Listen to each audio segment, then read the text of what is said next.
Echo. Echo, echo. Where are we, Robert? We're in what we call the dungeon. Well, let's just say it's the original warehouse. It's the original warehouse. So it's just backup storage. So yeah, this is where actually all the original shipping started off not too long ago. But thanks to you guys, you saw the warehouse. We normally do the videos, and right now they're just swamped with plants right now. So we want to be out of their hair and just do the unboxing in here. Yep. Box number uno. I think, like I always say, there's gonna be some fun stuff in here. So people are gonna ask what a pre-gamer is. Pre-gamer. Oh yeah, so that's just basically where we start making fry food and putting together some of the stuff you see in the bags right here. So if you're curious, little ends on the warehouse, like put the fry food, getting the label in there, filling this bottle up, sealing it in the bag. That's what we call the pre-game. So there's a lot of cool fish in here. There's a lot of cool fish in here. I had some fun. You outdid yourself. Outdid myself. I always wonder if Corey's ever gonna watch these videos and he's like, Robert. All right. Shonen Eye Puffer. I'm sold all out. I had 2 of them last week in the shop. All gone. Yeah, I saw the notice of someone wanting. And I think this one's already like someone's wanting this guy. Yep. So that's how fast these things move, folks. It's crazy. I really love one of these puffers. JB, you don't have one of these, do you? I can't remember. I'm about to get 5. You're about to get 5? Wow. Yeah. That's kind of cool. What I'm gonna do with myself. That's kind of cool. What do we got here? Super Red and Citrus. The Super Red Bristlenose. Great project pleco for anybody. You want to kind of get the entry-level game of breeding a cool pleco. This is going to be one of them. Usually any pet shop should be buying these off of you. So you're just taking a tried and true classic Bristlenose pleco. Super easy to breed. You're going to get it like a nice, sweet hot rod paint job on these guys.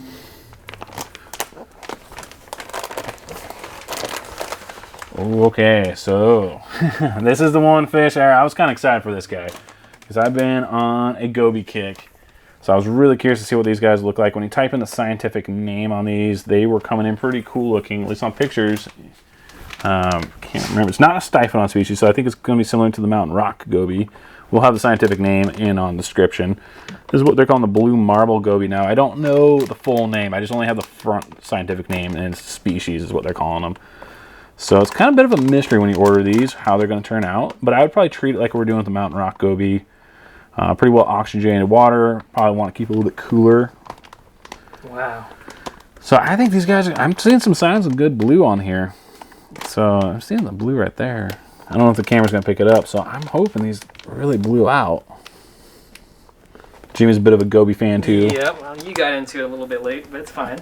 I've always liked the goby, but now they got a guy who can appreciate the gobies. Order gobies. All right, this box seems to be all the fun in here. Silver arowana. Been about a year. Nice, yeah, been about a year since we probably brought one of these in the shop that I could recall. We had the Giardini a little bit while back. There's a few people around here who are into the monster fish. Highly recommend get yourself a big tank. I mean, I'd probably start these off maybe in a 75 gallon to be honest.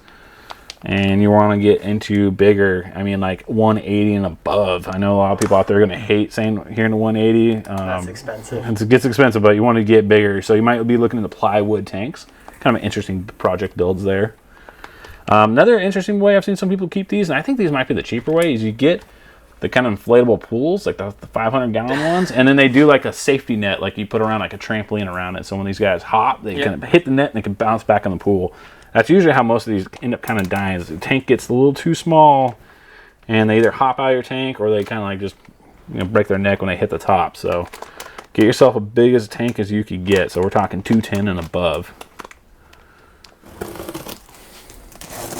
That's a different cutting tool. Yeah, I don't have my yeah, it's not box working out cutter. very well. You don't trust me with knives. All right, part 2 of box number uno. Tuno of uno. It's so freaking quiet in here. I can't handle it. Albino Senegal bikers. Sounds like some albino big bite hot dogs. Love these guys. Great entry biker to get into. Not gonna get too huge. I think I'd personally probably do like a 40 breeder for these kind of guys. You can certainly start them off on 29. I'd probably go a little bit bigger so you can just have a little more room for these guys to move around.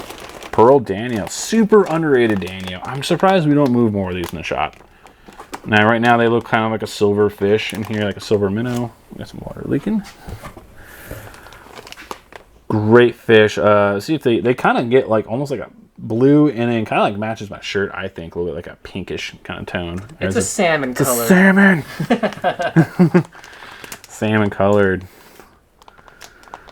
So I think super underrated Daniel. And they're not going to break the bank. I think these are cheaper than what we sell the kayak Daniels for. Yeah. So come on down, guys. Get some of these Daniels. I think they're freaking awesome. Theory where like all the cheap fish, they don't get bought out because like people will probably think they're common or something. Like that. And that's not really a common fish. Now I think that name is. I think that Daniel name. Well, I think the Pearl Daniel, I want to say is. I think there's like 2 or 3 species get represented under that name. Okay. The scientific name I don't know off my head. But certainly when you get B-roll footage of these guys, I think their colors speak for themselves. Pretty awesome fish. All right, some more assorted female guppies. I think I got 50 of these. Like some cobra females in there. I want to see where the tank where that's coming from. I bet there's so many guppies in there. Like thousands upon thousands. Yeah. Blue Larta. Okay, so I was curious on these ones. That does not look like blue to me. That is definitely red. That's red. Maybe they'll color up into a bluish. Curious. So I'm thinking with these, which had a theory it was probably gonna be this way. A lot of times these have like, I'm guessing, inler cross in there. That's how you'll see guppies and inlers kind of go back and forth. They use for both of those lines to get color jobs. Definitely, I could see I think is inler in there. Yeah. Which in theory should make it actually a little bit healthier fish, especially since guppies are no longer the kind of beginner fish they were like 15 years ago. Super easy. Now they're actually I would consider them kind of difficult, especially with our water conditions up here where it's really soft water. Inlers, super healthy. I usually have no problem with inlers. So I think with these crosses, I think they make wonderful pets usually. And as you can see, pretty cool finnage and color. Yep. That was like a fail. I think they took all my razor blades in here too. Why? They're usable in here. Alrighty, let's see what we got. Ooh, one of my favorites. Tried and true classic pearl grammies. Man, oh, there's a big girl in there. Wow, that is a giant gourami. Not as giant as giant gouramis, but giant gouramis. Looks like a bag of females here. You can't really see any of the peach on the throat, so that usually indicates for a female. Though one of them has a pretty flaggy tail, bottom tail fin, so that might be a male. We'll see what happens when it colors up, but I believe I have more of these in here. All right, different kinds of gourami species. I had these in before. They actually did pretty well. Had some fans around here. Wow, look at the colors. Giant banded gouramis. So it's like the dwarf gourami, but a little bit more peaceful. How big do these get? I think if I recall, like, not much bigger than that. That's about close to full grown, I want to say. Though part of me wants to say the literature says 4 inches, but I feel like for me, inches is kind of hard to comprehend. Yeah. Like, I always think like an inch is like that big, but it's like that big. Real cool. So I think I see some boys in here, really colored up. That's usually the indicator for gouramis. So I would suspect that's a boy. That is a gorgeous looking fish, especially with this natural light kind of coming in here. They kind of look like a paradise fish. Yeah, I was thinking similar. Yep. All right, orange lasers. These sold super quick.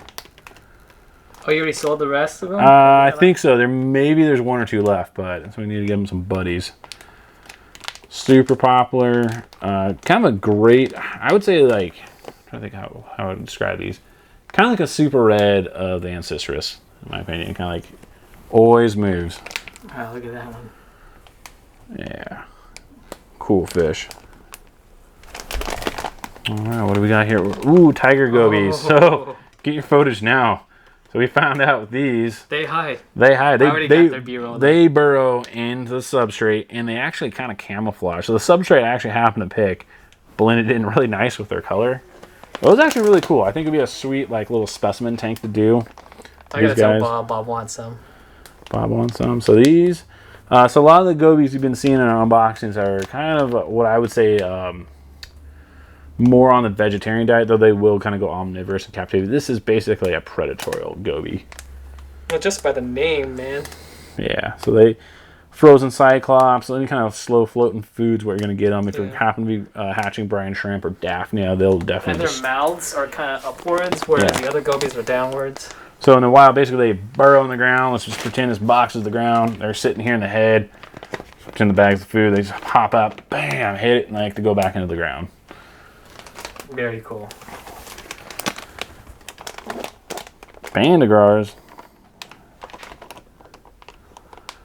Popular little pleco alternative. About 4 inches.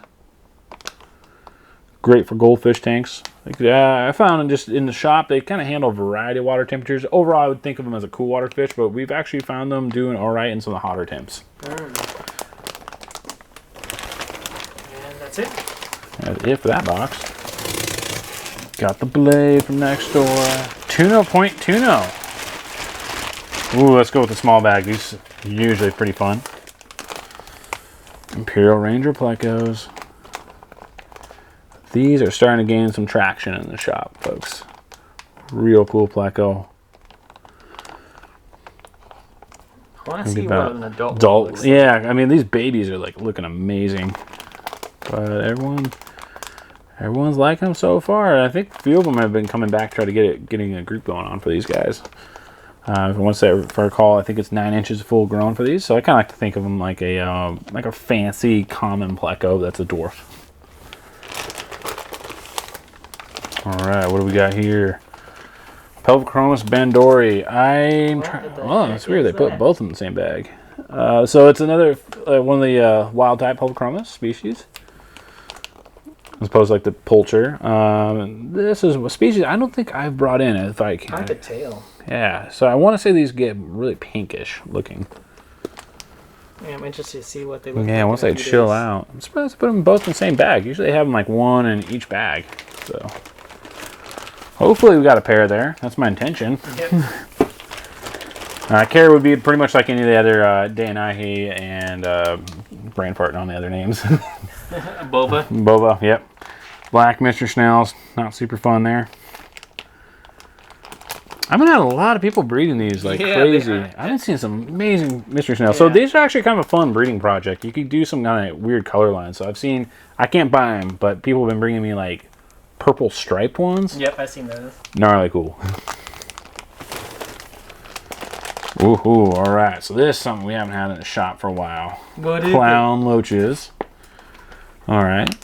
The folks out there, I get a lot of people want clown loaches, but a lot of them don't have the great tank for them. So I see a lot of people trying to do one in like a 15-gallon tank.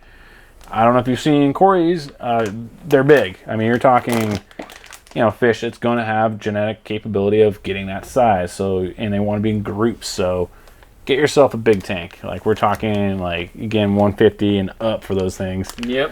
I believe Corey said at one of the breeding farms, one of the tricks is small food. So we're talking about like 2 millimeter and smaller. I think it is. Yeah, it's crazy, right? Yeah. So that was kind of new to me. So we're going to try some small foods. We're thinking maybe Vibrobites. We're going to try that with these guys. All right, what we got here? Penguin tetras. He's getting a little low on the floor. I think these are super cool, underrated fish. Why I kind of like them, they hang out on the top. So for those who don't want to do like a hatchet fish, let's say you struggle with the hatchet fish, or maybe you got an open top tank, try these guys out. Kind of similar action to them. Also called a hockey stick tetras, right? Yeah, you can kind of see the hockey stick right there. So would these be from Pittsburgh? Pittsburgh Penguin fans. Great fish. I think Bob really likes these. I think when he did his little store tour, that was like one of his like top 10s. Oh, Cherry barbs. Those came in nice size too. I was kind of expecting them to be small. So you can kind of see it right here, even though they're kind of washed out. So the brighter colored ones are the boys, and the darker colored ones, or more kind of like plain Jane looking ones, are going to be the female. Females usually typically bigger too. So nice big female there. And that guy, that's actually a big boy right there. So I definitely seen these fish get bigger, but not too big. So great fish. You could do these in a 10-gallon, 20-gallon. I was catching a couple meals earlier for some guy, and it's pretty hard because we have the monster light over it. Mm-hmm. They're all super red. They're all super red. See, the trick is in that case for us, we just look for like a little bit less, what I call like Swedish fish looking. Autocyclus. Never have enough autos in the aquarium hobby. We even use these in our planted tanks, folks. That's one reason why also I buy a bunch. I wish I could like do a tank of like 30 of them, but you would run out of food so fast. Not a lot of poop in the bag. I would like to see a little more poop in there. Definitely get yourself Rapace Soylent Green. If you don't have enough diatom algae in your tank. Also, they'll eat, in our experience, like canned green beans is what we'll use in the shop. Okay. Sometimes we'll do like a little cucumber in there. We'll see them kind of munching away at that. I gotta play with the Rapace more often. Some more autos. All come in looking good. I mean, they're looking good. So what we do is we typically find a tank that has a lot of diatom algae. And I wish we could do like a time frame camera on it, because kid you not, like it is clean like the next day. If sometimes even like maybe an hour. If I were to throw like all 50 into one of the back single QT tank, they will clean that tank up probably in about an hour or two. So Corey has the method where he takes rocks and puts it outdoors, lets it build algae, and had some people do that. So yeah, so in that case, probably just like put them like a little bowl of water, put the little rock like on your windowsill. Yep. Let it grow some algae. Put it in there. Oh. You know it's a hate machine when it comes in a plastic box. That's a Tupperware. Wait, he escaped. He's out of it. I'm like, how? Oh, it looked like it popped open. Popped open. This, folks, is called the Hairy Puffer. This is like, if we were Marvel, this would be like, who's the guy with the big helmet? Thanos? Juggernaut. It's like, yeah, it's like Juggernaut. Well, he did bust out of that thing. Or if we were like DC, this is like Bane. These guys are mean. Yeah. So this is not a community fish. This guy would pretty much eat everything we just already unboxed. I want to say they're going to get like 6 inches full grown. Got an interesting story on this. So why you're like seeing them in this plastic box. So I bagged one of these up. I think I double bagged it. 2 steps out the door, he shotgunned through the bag. Oh my gosh. So we need to say we'll keep this box here, and when you buy him, he'll go in this box into a bag to keep himself safe. Yeah. You can see the little hairy, the little tubercles there. That's why they call him the Hairy Puffer. Basically, this would be kind of like an ambush puffer. So I've usually seen these guys like to try to find somewhere to kind of hide under a cave, and they'll come out and then just like hunt down other fish. Really cool fish, but that tank is kind of boring. This is what we call a wet pet. You're buying this fish, just to have kind of an interesting, basically it's a killing machine. Yep. And we got the other one finishing up here. Great classic, great way to end this video. We got the white cloud, especially with the summertime. Great pond project. All right, folks. That's it. Thank you for starting another unboxing. Always do a great job, Robert. Yeah, I think this was a pretty good one. I felt like there was a really good one. I feel like there was a cool fish or two in almost every box. Do you think that hairy puffer will eat the arowana? I think it would. I wouldn't want to try that. That'd be a horrible thing to happen. But I would say with that arowana this size, yes.